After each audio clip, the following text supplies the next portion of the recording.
গ্রামের বাড়িতে বেড়াতে গিয়ে একদমই তাজা দেখে একটি চাল কুমড়া একদম ক্ষেত থেকে তুলে নিয়ে আসছি। আর ক্ষেত থেকে নিয়ে আসার পরে চিন্তা করলাম এই চাল কুমড়াটাতে কী রান্না করা যায়। তো একদম তাজা একটি মাছও আনা হয়েছিল বাজার থেকে, সেটা হচ্ছে মিরকা মাছ। তো আজকে মিরকা মাছ দিয়ে চাল কুমড়া রান্না করব। তো হ্যালো এভরিওয়ান, আসসালামু আলাইকুম। যে যেখান থেকে আমার ভিডিওটি দেখছেন আশা করি আপনারা অনেক ভালো আছেন। আলহামদুলিল্লাহ, আল্লাহর রহমতে আমি বেশ ভালো আছি। যেহেতু গ্রামের বাড়িতে বেড়াতে আসছি সেই জন্য কিন্তু আসলে আপনাদের সাথে ব্লগ শেয়ার করা হচ্ছে না।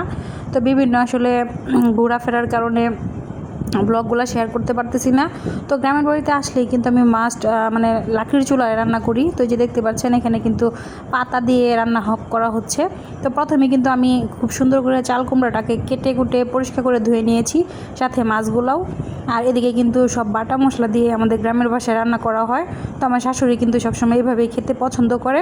তো এখানে কিন্তু সব বাটা মশলা দিয়ে দিলাম। এখানে রসুন, পেঁয়াজ, অল্প একটু জিরা সব কিছু ভালোভাবে বেটে নেওয়া হয়েছে। তারপরে কিন্তু এটা হালকা করে ভেজে নিলাম। ভেজে নেওয়ার পরে কিন্তু এখানে লবণ, মরিচ, হলুদ সব কিছু দিয়ে অল্প একটু পানি দিয়ে মশলাটাকে খুব ভালোভাবে কষিয়ে নিলাম। আর কষিয়ে নেওয়া হয়ে গেলে কিন্তু আমি এই পর্যায়ে লাউগুলাকে দিয়ে দিব। তো কুমড়াগুলোকে দিয়ে দেওয়ার আগে কিন্তু মাছগুলোকে একটু কষিয়ে নিব। তো এই যে দেখতে পাচ্ছেন মাছগুলো একে একে কিন্তু দিয়ে দিতেছি। তো মাছগুলো আমাদের গ্রাম এলাকায় কিন্তু মাছগুলো কষিয়ে তারপর রান্না করা হয়, আর এভাবেই নাকি খুব বেশি টেস্টি হয়। তো আমার কাছে কিন্তু গ্রামের রান্না ভালোই লাগে, বিশেষ করে লাকড়ির চুলায় রান্না, এটা কিন্তু ভীষণ মজাদার।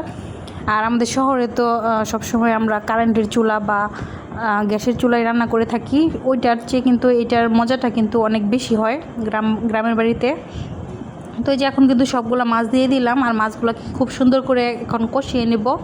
কষিয়ে তারপরে রান্না করব। আর আমরা কিন্তু বাসায় কিন্তু মাছটাকে হালকা করে ভেজে তারপরে রান্না করি, আর গ্রামের বাসায় কিন্তু সবসময় এইভাবে কষিয়ে মাছটাকে রান্না করা হয়। এতে করে মাছের মানে স্বাদটা একদমই ফ্রেশ থাকে। তো তারপরে কিন্তু সেই কষানো মশলাটার মধ্যে কিন্তু আমি এইখানে চাল কুমড়াটা দিয়ে দিলাম। তো চাল কুমড়া দেওয়ার পরে কিন্তু এখন খুব ভালোভাবে মিক্স করে নিলাম। মিক্স করা হয়ে গেলে ঢাকনাতে ঢেকে দেব।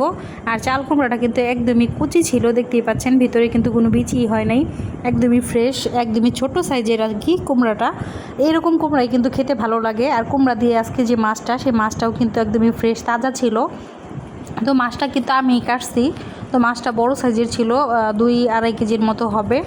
তো এদিকে কিন্তু চাল কুমড়াটা খুব ভালোভাবে কষানো হয়ে গিয়েছে। তো এই পর্যায়ে কিন্তু এখন আমি পরিমাণ মতো ঝোল দিয়ে দিব। আর ঝোল দেওয়া হয়ে গেলে কিন্তু ঢাকনা দিয়ে ঢেকে দেব। আর 10-15 মিনিট খুব ভালোভাবে জাল দিতে হবে। তো যেহেতু লাকড়ির চুলা, সেই জন্য কিন্তু আমি পাতা দিয়ে রান্না করতেছি, আমার কাছে কিন্তু ভীষণ ভালো লাগে। আর তারপরে কিন্তু এখানে মাছটাকেও দিয়ে দিলাম। মাছটাকে দিয়ে এখন খুব ভালোভাবে নেড়ে চেড়ে নিব। তারপরে কিন্তু ঢাকনা দিয়ে ঢেকে দেব। আর খুব ভালোভাবে এটাকে একদম কষিয়ে নেব আর কি, খুব ভালোভাবে, যাতে ঝোল বেশি না থাকে সেইভাবে। তো আজকের রেসিপিটি আপনাদের সাথে কেমন লাগলো অবশ্যই কমেন্ট করে জানাবেন। আজকের ভিডিওটি এই পর্যন্তই, সবাই ভালো থাকবেন।